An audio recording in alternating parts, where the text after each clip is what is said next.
How's it going, everybody? Texas Man here. I hope that you guys are all having a spectacular day. If you guys would, please give this video a thumbs up. If you guys do enjoy it, subscribe, of course, if you guys have not already. Also, do me the biggest favor of all, make sure you guys hit the bell notification button so you guys don't miss out on future videos or streams here on the channel. As always, if you guys have any movies, shows, or games you guys want me to watch and review here on the channel, please let me know in the comment section down below. Also, if you guys would, head over to Twitch, follow me there at Douglas447. Stream there at least once a week, whether it's Call of Duty, Battlefield, Halo, Destiny 2, or of course, any games you guys suggest for me to check out and stream. And we were talking about Alien Resurrection here in this video. I also want to let you guys know I do have an Alien film collection playlist set up here on the channel. So if you guys have missed out on any of my reviews of anything Alien related, you guys can find it there. I already have a review of Alien, Aliens, and Alien 3 out, and I will be doing a review of Prometheus and Alien Covenant next after this comes out, in preparation for Alien Romulus, which is supposed to be coming out later this year, here in 2024. So, Alien Resurrection!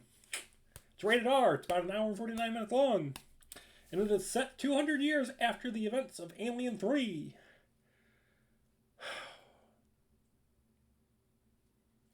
Why does this movie exist? I thought Alien 3 was a stretch.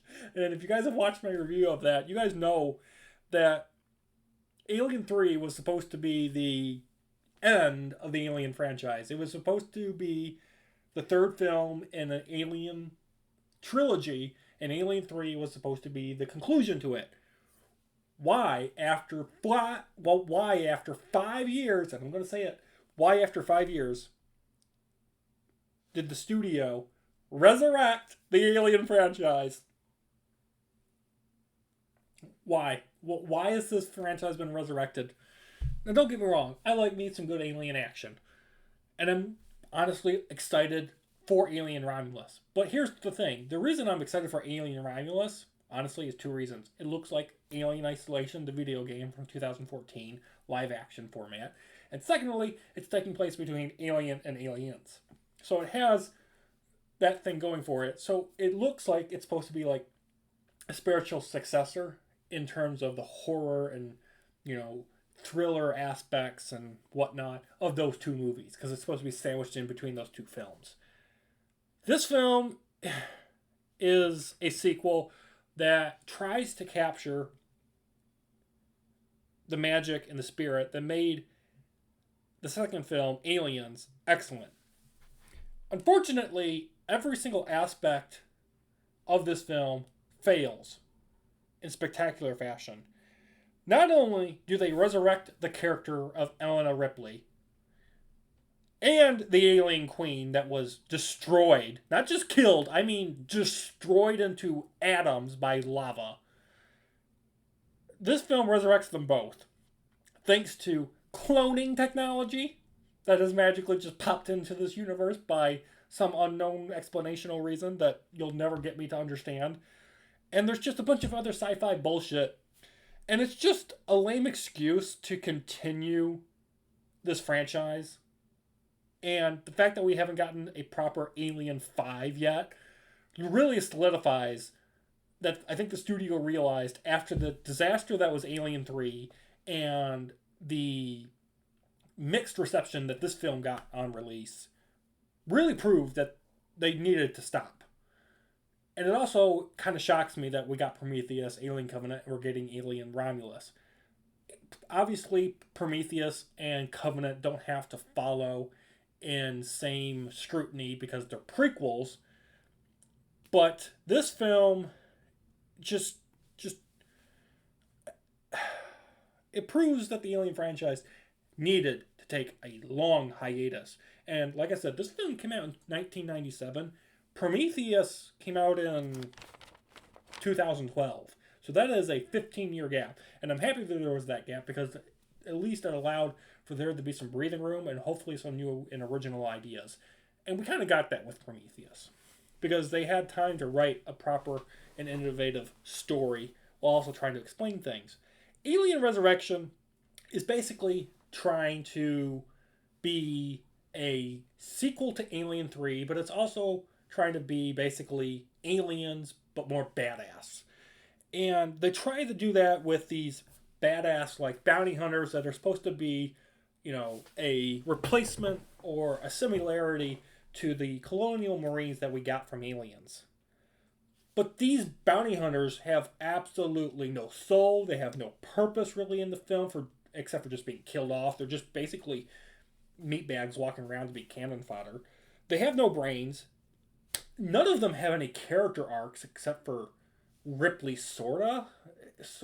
But I can't relate to her because, like, unlike in Alien 3 where she was slightly, a girl boss, in this film she's just a total Mary Sue badass girl boss.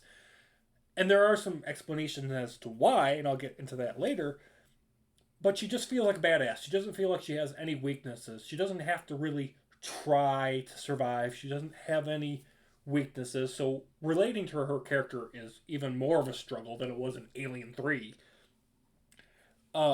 These bounty hunters have no arcs. They have no motivations for really existing in this film. I don't care about them living or dying because I personally can't get attached to them on an emotional level. At least with Aliens, there was horror, there was a mystery element, there were thriller elements, while also having that whole shoot 'em up, bang bang, shoot evil aliens and live aspect. This film, except for the subplot of Ripley having part alien DNA in her when they did the cloning, splicing, sci-fi, nonsensical bullshit thingy, that subplot of, is Ripley working for the humans or is she working for the aliens? Where does her allegiance lie? That subplot, that mystery element works well. But for the most part, this film is just shoot evil aliens and live. And that's where this film is. Mostly. It focuses heavily on that. This film also focuses heavily on the concept of Ripley not just being, like I said, a clone, but she also, she's part alien. And that allows her to avoid death like situations. It also allows her to communicate with the aliens. So she uses her abilities, like I said, her girl boss abilities, to try to keep people alive, her human allies. But when she doesn't use it properly, then the humans are like, are you working for us? Or are you working for the aliens trying to kill us? And it's like, that's a plot pretty cool. But it's very overshadowed by that whole I really want one of those marine guns. Unfortunately, where I live, it would run me $1,600, and I'm not spending that on a plastic piece of machinery that I really can't use in real life. I will say the plot where, the bounty hunters and everybody else that's on this ship/space station are trying to not just live and survive the aliens and kill them, but there's also an urgency in this film, unlike in the past ones. This is one of the best things about this movie is the urgency. The, hey, we have a ticking time bomb before we get to Earth, and the aliens can, leave the ship and escape and take over Earth and wipe out humanity at its core. That urgency of, okay, we need to get not only off of this ship alive, but we have to stop the aliens that are on the ship with us from leaving. And I like that aspect, that urgency of trying to accomplish multiple goals in a time constraint. I think they get like 12, 13 hours before the ship gets to Earth. Like, they have to go, but they also have to be, cautious of the aliens on board, not killing them. So there are some creative moments in the film, but mostly they just get glossed over and they're really never fleshed out. This film, it's an enjoyable watch. I think it's definitely better than its predecessor of Alien 3. It's an enjoyable watch and dunce type of film. It offers some thought-provoking moments. It does offer a much better, satisfying conclusion to Ripley as a character than Alien 3 did, in my opinion, because, she gets to go back to Earth and she gets to reintegrate herself in society, and she does kill off the alien queen and everything alien again. Like, she's done that already.